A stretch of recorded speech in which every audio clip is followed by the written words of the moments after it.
Bonjour à toutes et à tous et bienvenue sur le plateau des Dessous de la Tech en direct du salon FOST, Future of Software Technology. Aujourd'hui, nous allons parler IA et emploi. L'intelligence artificielle promet d'augmenter nos capacités, d'automatiser les tâches et de libérer du temps. Mais pour qui et pour quoi faire ? Alors que les IA deviennent scénaristes, codeuses et même conseillères juridiques, une question s'impose, les humains vont-ils devenir inutiles ? L'IA nous menace-t-elle vraiment ? Aujourd'hui, pour en parler, nous aurons le plaisir d'avoir Philippe Pujalt, directeur général adjoint chez Inetum France, Stéphanie Tchoukota, scénariste et réalisatrice, et Grégory Verdugo, auteur du livre L'IA et l'emploi et professeur des universités en sciences économiques à l'université de Cergy. J'accueille tout de suite Philippe Pujalt, directeur général adjoint chez Inetum France, qui va nous parler de la manière dont l'IA transforme les métiers chez Inetum. Bonjour Philippe. Bonjour Anne-Laure. Alors d'ici 2030, l'IA pourrait détruire 92 millions d'emplois selon le Forum économique mondial, mais il pourrait aussi en créer 170 millions, soit une création nette de 70 millions d'emplois. Chez Inetum, vous avez des milliers de collaborateurs et vous déployez l'IA dans de nombreux projets.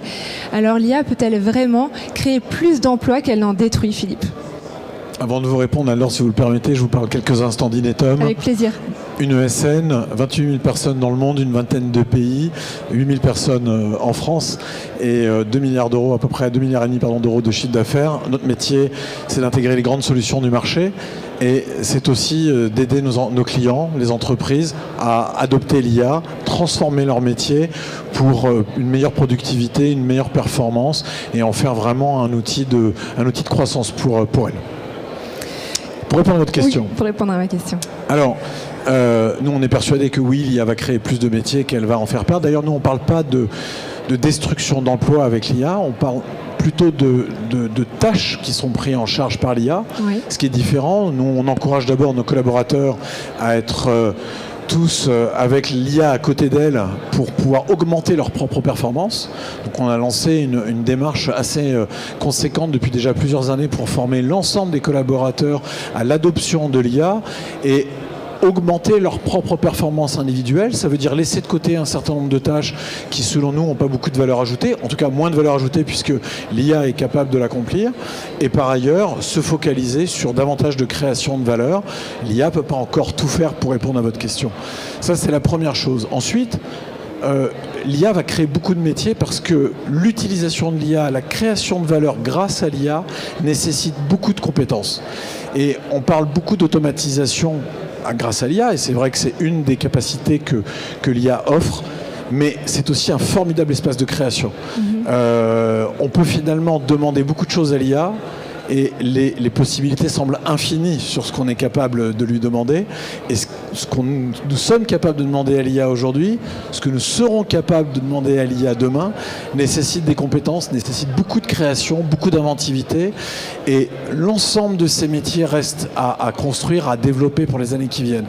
Donc nous sommes très optimistes par rapport à l'emploi. Et aujourd'hui, pour nous, l'IA est plutôt génératrice d'emplois plutôt que destructrice d'emplois, même si en effet, peut-être demain, c'est évident, sur certaines tâches, on aura peut-être moins besoin d'humains sur une fonction donnée. Ça ne veut pas dire que l'IA va totalement retirer les humains des tâches professionnelles.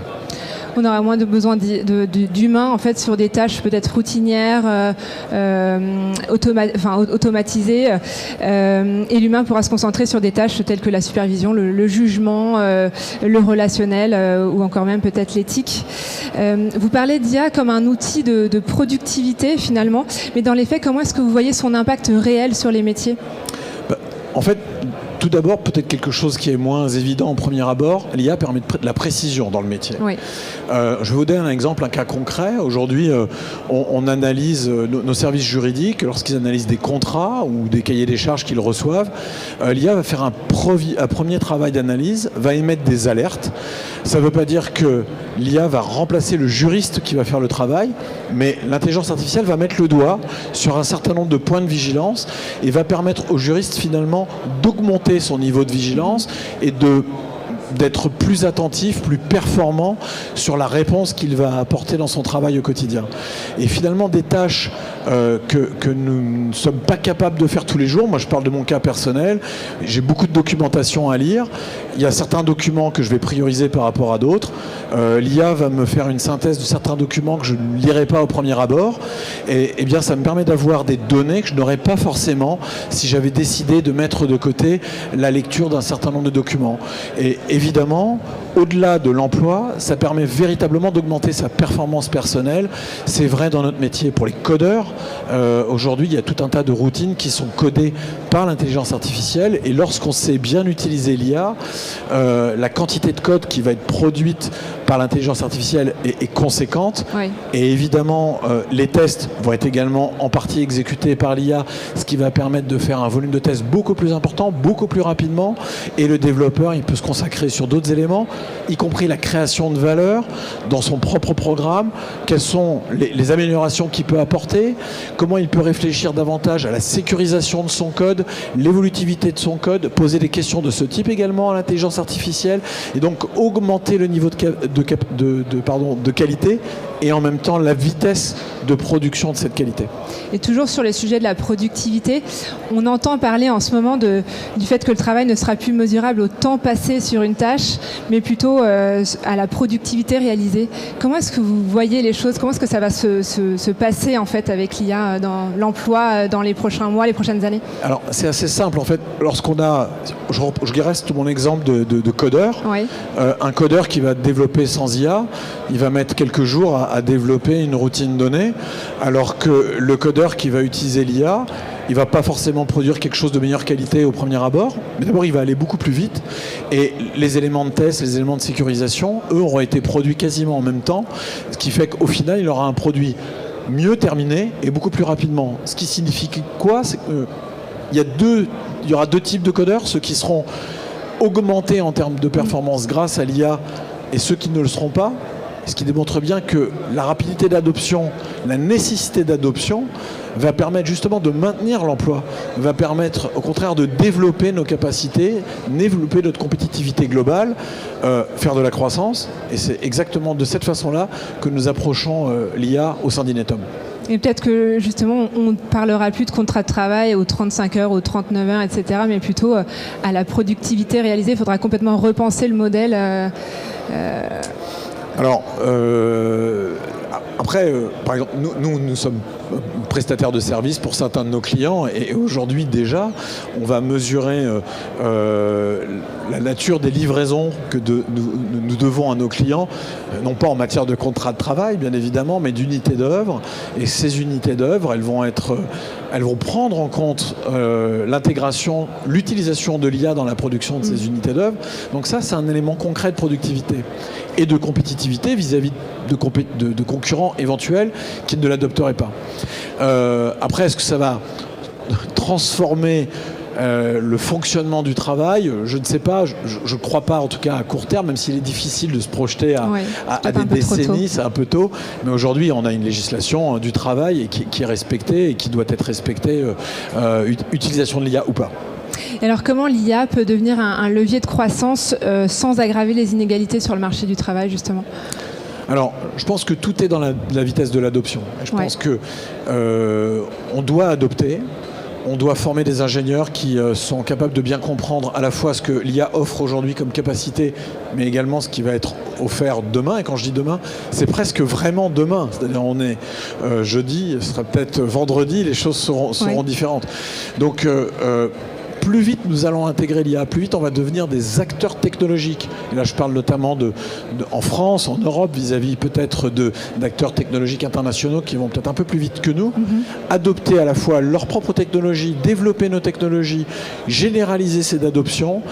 Ça permet tout simplement d'en avoir les bénéfices immédiatement, de préparer les bénéfices de demain, de ne pas rester en arrière, parce que le risque, c'est évidemment de prendre du retard par rapport à la compétition internationale sur nos marchés. Bien sûr. Est-ce qu'il faut craindre justement une fracture entre ceux qui maîtrisent l'IA et ceux qui ne la maîtrisent pas? Oui, bien sûr, comme toute adoption technologique. On pourrait faire beaucoup de parallèles, c'est toujours dangereux d'essayer de trouver des analogies, mais l'évolution technologique tout au long de notre histoire a montré des capacités à développer de la productivité. C'est plus facile de creuser un trou avec une pelle que sans pelle, et évidemment c'est encore plus rapide avec un bulldozer qu'avec une pelle.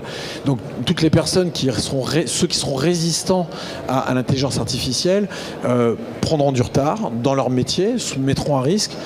Et en même temps, si on essaie d'être très optimiste, peut-être que l'IA, c'est finalement une technologie qui est à la portée du plus grand monde. Oui. On peut parler à l'IA oralement, en langage naturel. On connaît tous ça à peu près maintenant depuis quelques années. On peut écrire à l'IA. Alors, évidemment, pour en tirer le meilleur parti, il faut savoir écrire des éléments complexes à l'IA. Plus on lui demande des choses complexes, et plus elle va être capable de donner des résultats complexes également. En tout cas, dans le cadre du travail, l'IA ne remplacera pas l'humain, mais elle remplacera peut-être les humains qui ne savent pas utiliser l'IA. Alors on espère qu'elle ne remplacera pas l'humain du tout, mais qu'elle va permettre à chacun d'être un humain un peu augmenté grâce à l'IA, comme d'autres outils dans toute l'histoire de l'humanité sont venus augmenter nos capacités pour nous déplacer plus vite, pour réfléchir plus vite, pour agir plus vite. L'IA, c'est un accélérateur. Après, évidemment, il faut beaucoup d'humilité dans la façon d'appréhender cette technologie. Nous savons tous qu'on est au début d'une histoire. Le champ des possibles paraît absolument infini. Oui. Et je voudrais insister là-dessus parce que ça me paraît important. C'est un espace formidable de créativité pour l'humain, l'IA. Parce qu'on n'a pas encore inventé peut-être le centième, le millième des capacités de l'IA, déjà parce qu'elle progresse tous les jours, mais même déjà avec l'IA existante, les cas d'usage sont dans tous les métiers véritablement. Il semble qu'il n'y a pas de limite, qu'il n'y a aucune limite, et donc je pense que c'est ce qui rend aussi cette aventure passionnante. Chacun peut dès aujourd'hui penser qu'est-ce que l'IA peut faire pour lui, et ce que nous avons envie de demander, chacun, à notre IA, qu'on soit ingénieur, qu'on soit juriste, qu'on soit technicien de maintenance ou journaliste. Ou même bientôt scénariste, parce qu'on va bientôt recevoir Stéphanie Tchoukota sur notre plateau. En tout cas, merci beaucoup Philippe pour votre retour d'expérience. C'est vrai que l'IA, c'est la plus grande redistribution des valeurs depuis la création d'Internet. Je pense que c'est vraiment une des plus grandes révolutions technologiques de ces dernières années. Merci encore Philippe. Merci à vous. À très bientôt. J'aimerais maintenant accueillir Stéphanie Tchoukota, scénariste et réalisatrice, qui va nous parler de comment l'IA impacte son métier. Bonjour Stéphanie. Bonjour. Alors merci d'être avec nous aujourd'hui. On va parler de l'IA et comment l'IA impacte votre métier de scénariste et de réalisatrice. Alors je voudrais pour commencer citer un philosophe qui s'appelle Bernard Stiegler et qui dit que le prolétariat, ce sont ceux qui perdent leur savoir parce qu'il est transféré aux machines. Alors, c'est vrai qu'avec l'IA, on rédige beaucoup moins, pour certains plus du tout. On ne code plus, on fait coder par l'IA. Il y a énormément de compétences comme ça qui sont transférées à l'IA. Et pour certains, à force de déléguer, on risque d'oublier comment faire. Et si on ne sait plus comment faire, on ne saura pas maîtriser et vérifier comment fait l'IA, si l'IA fait correctement son travail ou pas. Donc l'avènement de l'IA, ça déchaîne les passions. Il y en a beaucoup qui sont très inquiets, comme à toute nouvelle révolution technologique. Je voudrais vous demander, Stéphanie, dans votre métier de scénariste, vous êtes directement impactée par l'IA. Est-ce que vous pensez qu'on risque de perdre un certain art de faire humain ? Qu'est-ce qui va rester de l'humain dans le travail ? Je ne suis pas inquiète par nature. En tout cas, le robot ne m'inquiète pas. Probablement parce que moi, mon métier, c'est de regarder les humains, que ça fait longtemps que je les regarde, que j'aime beaucoup ça, et que je pense que rien ne pourra les remplacer, j'imagine. Maintenant, là, vous parlez de rédiger. Oui, j'imagine que la génération de mon fils qui a 14 ans va oublier ce que c'est que de rédiger un mail, et que moins on pratique un art et plus il devient difficile de le pratiquer et d'apprendre à quelqu'un à le pratiquer. Ça, c'est un premier problème. Sur l'écriture du scénario, il y a un petit détail qui change tout, c'est que nous, on ne rédige pas, on écrit des histoires, on raconte. Oui. On peut... alors le scénario, il n'a pas vocation à être autre chose qu'un outil de travail. C'est une écriture très particulière qui ne se suffit pas à elle-même. Ouais. Mais il n'empêche qu'on raconte des histoires et que finalement, si toute une équipe n'avait pas besoin de l'écrit pour aller plus vite, on pourrait raconter à un réalisateur une histoire et puis il n'aurait pas besoin d'un support papier. La machine ne peut pas pour l'instant vous raconter une histoire, ou si elle le peut, ça risque d'avoir des conséquences un peu désastreuses. Je ne sais pas si on vous racontait des histoires quand vous étiez petite pour vous endormir. Alors imaginez que la personne qui vous racontait des histoires ait délégué ça à une intelligence artificielle. Je ne pense pas que vous seriez la même personne aujourd'hui. Effectivement, il n'y a pas l'émotion, il n'y a pas... Il n'y a pas le partage, il n'y a pas l'émotion, il n'y a pas de sentiment. Et c'est ce qui fait que moi je pense qu'on ne peut pas être remplacé, parce que au bout du bout, la machine sait faire plein de choses, elle sait nous imiter, elle ne sait pas créer, elle sait imiter la création. Peut-être qu'à terme elle saura créer quelque chose. Et à force de s'inspirer d'histoires avec de l'émotion et des sentiments, elle saura normalement le faire elle-même. Elle saura les imiter. C'est comme si un homme vous dit je t'aime alors qu'il ne le pense pas. C'est-à-dire qu'à un moment donné on sent quand même un peu la différence. Voilà. Ouais. D'accord, donc vous n'êtes pas inquiète et vous voyez quand même l'IA qui arrive, qui grignote du terrain dans votre métier. Qu'est-ce que l'IA ne pourra jamais prendre à un scénariste du coup? C'est vraiment l'émotion, le vécu? L'émotion, le vécu, la surprise, l'endroit où l'auteur sait que ça claque. Il y a un moment donné, c'est un peu comme un petit élastique, et savoir quand il faut retirer les doigts, c'est très très humain et très personnel en plus. Oui. C'est vrai. Alors, il y a quand même quelques acteurs qui sont particulièrement inquiets avec l'arrivée de l'IA dans leur métier. J'ai vu récemment une interview de Gilles Lelouch qui disait qu'avec l'IA, l'artisanat, notamment dans les métiers du cinéma, allait disparaître. Et c'est vrai que quand on regarde un peu les États-Unis, il y a eu énormément de licenciements dans les métiers des scénaristes, les doubleurs, les voix. Qu'est-ce que vous en pensez de ça ? Je pense que toute révolution technologique implique un changement avec des gens qui vont rester sur le carreau, et c'est triste.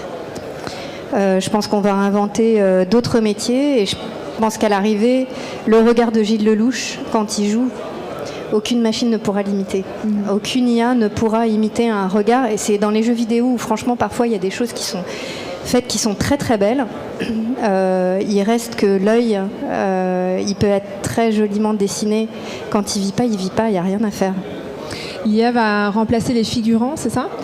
C'est-à-dire qu'on peut démultiplier de la figuration. J'imagine qu'à terme, on va pouvoir la créer toute pièce, probablement assez facilement. Je suis pas sûre que ce soit ce qu'on regrettera le plus sur un plateau. Enfin, c'est très pénible d'être figurant pour l'avoir fait, et sans doute que les figurants vont faire autre chose, on va utiliser les gens finalement pour faire des petits rôles. Et puis on a quand même plus envie de travailler les uns avec les autres. Un plateau, c'est 50 personnes qui travaillent ensemble, qui partent en colo pendant quelques semaines. C'est souvent délicieux. On a envie de travailler ensemble, on n'a pas forcément tous envie de travailler derrière une machine. Il restera ça quand même, le plaisir de se retrouver pour un projet. Oui, donc finalement l'IA fera disparaître certains métiers, mais qui étaient parfois pénibles, comme les figurants, ou qui... Oui, ou qui va être transformé par d'autres métiers, j'imagine. Enfin, après, il y aura toujours des gens... On aime quand même revenir... Moi, par exemple, je fais de la photographie argentique. Ouais. Bon, je ne suis pas obligée, mais j'aime bien revenir à ça, et je pense qu'on est beaucoup à écouter des disques en vinyle, et il y a du plaisir à avoir une montre qui se remonte. Et je pense que c'est jamais vraiment tout à fait perdu. Après, ça va permettre à des petites productions qui, de toute façon, n'auraient pas eu les moyens d'employer 50 figurants, 100 figurants, ouais. Ça s'est déjà fait sur les 300. Enfin, du coup, ça permet d'augmenter le visuel de petites productions qui auraient de toute façon pas eu les moyens. Et je pense que sur les très grosses productions, les gens auront toujours envie d'une ambiance. Une salle avec 500 personnes, ça a une ambiance particulière. Ouais. Et donc, il y a toujours, à mon avis, des gens qui auront envie de travailler ce qui sera à l'ancienne, du coup. Je comprends. Alors, dans les acteurs qui sont inquiets, il y a quand même... ils évoquent l'arrivée de ces nouveaux acteurs virtuels comme Tilly Norwood. Dans le milieu artistique, il y a également dans la musique, dans les nouvelles plateformes qui sont les plateformes d'écoute qui sont submergées de musique générée par l'IA. Ça vous fait pas peur ?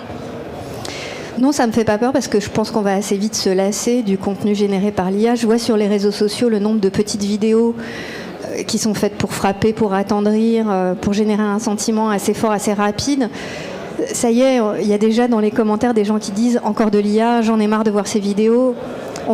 On va vite se lasser, on se lasse vite déjà. Donc, comme en plus, toutes sont un peu faites sur le même principe, avec les mêmes prompts et tout ça, moi j'ai l'impression que ça, on va aller assez vite au-delà de ça et on va chercher toujours plus de surprises et toujours moins de régularité dans le produit. Il n'y aura pas cette profondeur humaine, quoi. Non, il y aura pas. Enfin, après, à chaque fois que je dis ça, il y aura pas. Je me dis peut-être que si, mais on trouvera autre chose. On est assez malin. Alors, il y avait Alexandre Astier justement qui a beaucoup parlé autour de l'IA, notamment dans les métiers du cinéma. Et lui, il n'est pas inquiet non plus. Il est comme vous. Il dit que finalement, l'IA c'est uniquement un danger pour les mauvais auteurs et que les bons auteurs n'ont rien à craindre, puisque finalement, ce qu'on recherche dans une histoire, c'est ce que vous dites, c'est vraiment les émotions vécues et ça, l'IA pour le moment ne sait pas encore le faire.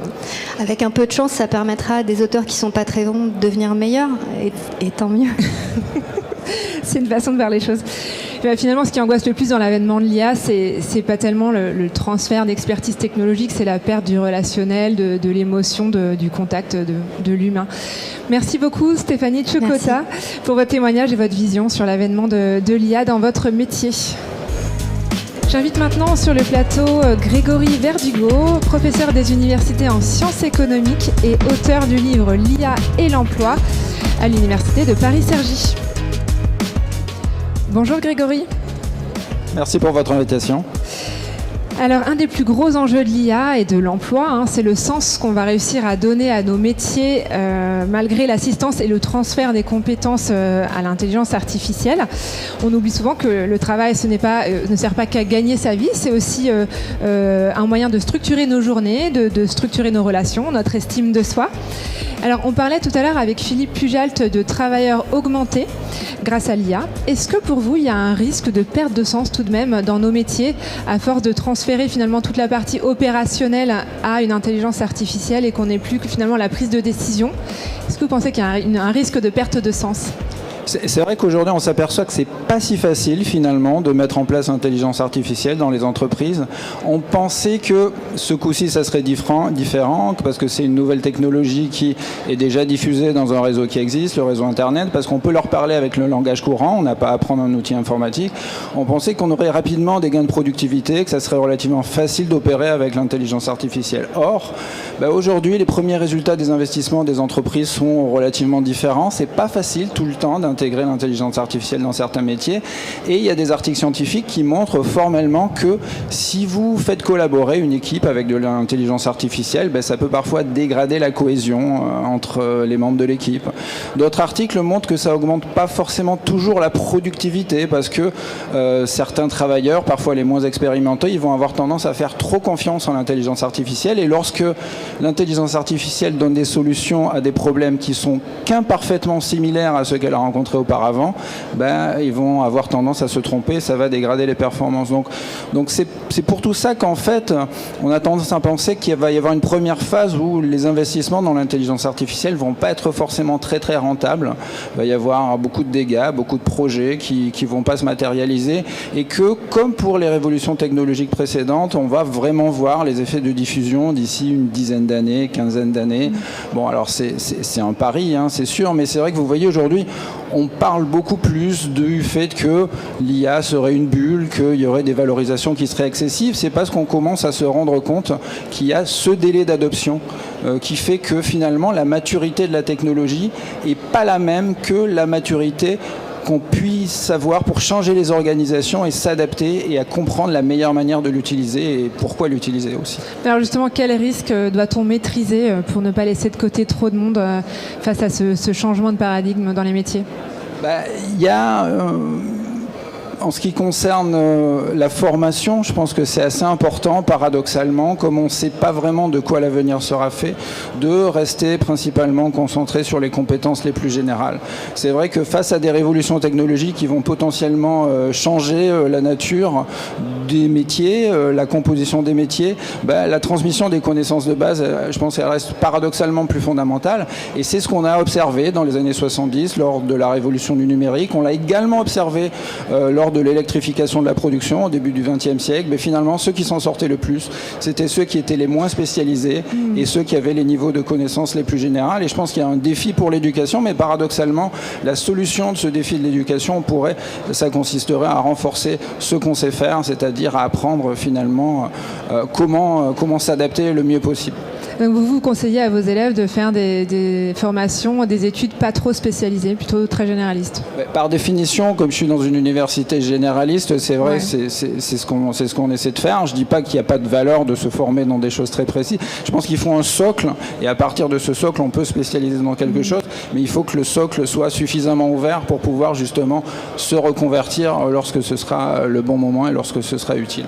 Alors vous, justement, qui êtes professeur et donc qui êtes au contact de la jeune génération, des étudiants, on a un vrai défi, je pense, qui va être d'accompagner les juniors en entreprise, nos jeunes diplômés sur le marché du travail, parce que on se rend compte finalement que ce qu'on donnait à faire à nos juniors, à nos jeunes diplômés qui arrivaient en entreprise, en début de carrière, c'était des tâches répétitives, standardisées, de la veille, de la documentation, et finalement c'est exactement ces tâches-là qu'on donne à faire à l'IA. Donc on aura pu cet accompagnement de nos jeunes diplômés en entreprise pour justement les aider à acquérir des compétences. Comment faire justement pour quand même ne pas sacrifier cette génération et les aider à acquérir ces compétences professionnelles? C'est vrai qu'il y a cette petite musique qui monte un peu, qui dit que l'IA se substituerait aux compétences des plus jeunes et que on le verrait dans les chiffres, les entreprises n'embaucheraient moins de jeunes ces dernières années. C'est ce que disent les statistiques américaines, en tout cas, oui, on embauche moins de juniors en ce moment, mais en fait c'est peut-être ça. C'est assez controversé, je pense qu'il y a une vraie possibilité. Pour l'instant, je dirais le jury est mitigé, comme on dit en anglais, c'est-à-dire qu'on ne le voit pas forcément dans d'autres pays, on ne le voit pas forcément dans tous les secteurs, et c'est possible que ce soit plus un effet de la conjoncture alors c'est difficile de séparer, ça a toujours été difficile de séparer ce qui est de la tendance structurelle, le changement technologique, de la conjoncture. Il y a probablement un effet de la conjoncture qui fait qu'on ne l'observe pas ailleurs, mais c'est vrai qu'il y a quand même le défi de réinventer ce que vont faire les juniors si effectivement on leur donnait à l'origine des tâches qui vont être rapidement remplacées par des machines. Oui, ça c'est un vrai sujet. Quand on entend certaines sociétés, des grosses sociétés, même des sociétés de conseil, dire qu'elles licencient à cause de l'IA parce qu'elles optimisent leurs effectifs grâce à l'IA, est-ce que vous croyez vraiment que c'est l'IA la cause de ces licenciements? En fait, si on est un chef d'entreprise, on est obligé de dire qu'on adopte les dernières technologies parce que sinon on va être soit sanctionné par ses actionnaires parce qu'on ne suit pas la tendance, soit sanctionné par le marché parce que finalement on va devenir moins compétitif. Donc finalement c'est vrai qu'il faut dire qu'on est en train de faire des choses et le coût du travail c'est un des coûts les plus principaux et si on arrive à le diminuer c'est bien, mais c'est pas forcément tout le temps l'intelligence artificielle qui va être la cause. On a quand même une pression sur les coûts qui est très très forte sur les entrepreneurs. Globalement, encore une fois, je pense pas que ce soit vraiment certain que l'intelligence artificielle soit responsable des variations qui existent. Il y a énormément d'investissements qui aujourd'hui sont faits justement dans cette transition technologique et c'est possible que ces investissements, la variable d'ajustement de ces investissements, ça soit les nouvelles embauches. D'autant plus on sait très bien que c'est notamment les jeunes qui vont faire les frais de tous les changements de conjoncture et de manière plus générale, même s'il y a un choc qui n'est pas lié à la technologie.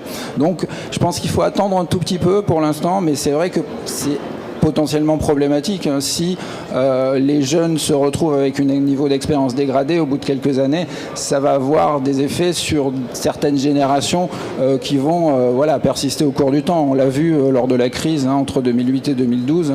Les générations qui sont rentrées sur le marché du travail au pire de la crise ont eu tendance à le payer un peu plus tard. Pour l'instant, on n'est pas vraiment sur des chocs brutaux, on est plus sur des tendances un peu plus diffuses. Je pense C'est un peu trop tôt, pour savoir vraiment s'il va y avoir cet effet si négatif.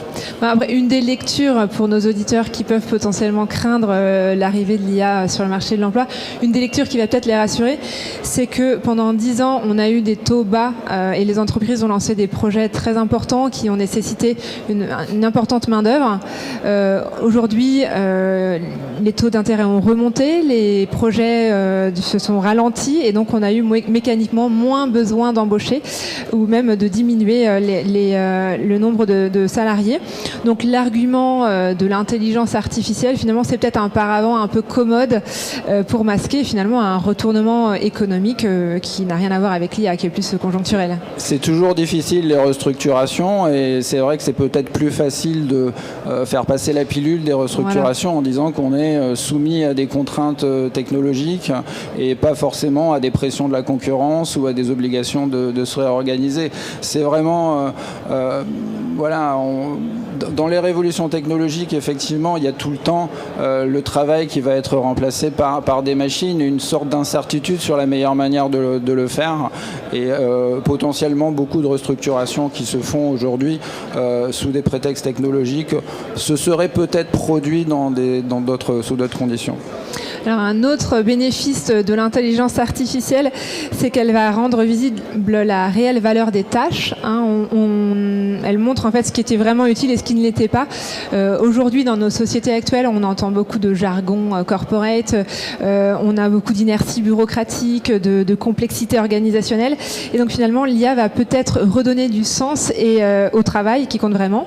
Et donc démasquer les bullshit jobs, comme je les appelle. Qu'est-ce que vous en pensez, Grégory ? Il y a une tendance qui n'est pas nouvelle, c'est-à-dire que sur les 10-15 dernières années, les qualités qui sont le plus valorisées sur le marché du travail sont les qualités de communication humaine, les qualités de management, de travail à l'équipe. Et ça, c'est pas forcément remplaçable par une machine. Et potentiellement, l'utilisation de l'intelligence artificielle dans certaines professions va permettre à ces professions de consacrer plus de temps à effectuer ce type de tâches.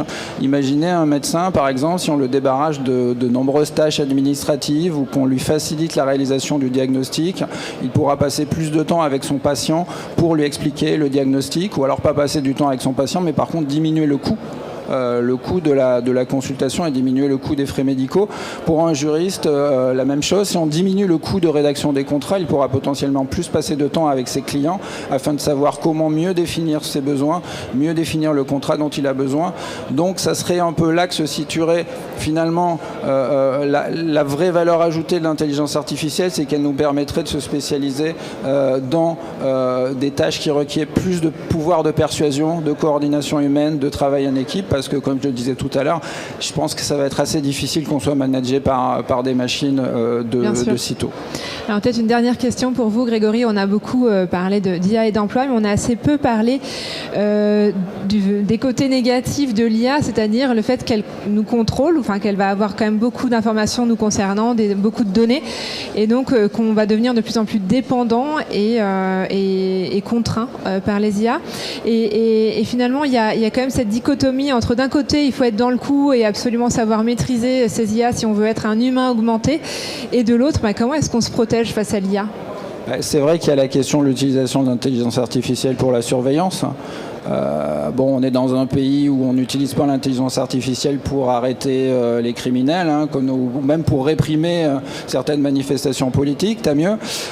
Donc je vais plutôt rester dans le domaine de la surveillance des salariés. Donc c'est vrai que maintenant vous pouvez collecter énormément de données diverses qu'on ne pouvait pas analyser avant et suivre, si vous pensez par exemple à un livreur vous pouvez suivre combien de temps quel trajet il va faire, combien de temps il va mettre, où est-ce qu'il va s'arrêter. Et donc récompenser potentiellement les plus méritants des livreurs et punir ceux qui ne le sont pas.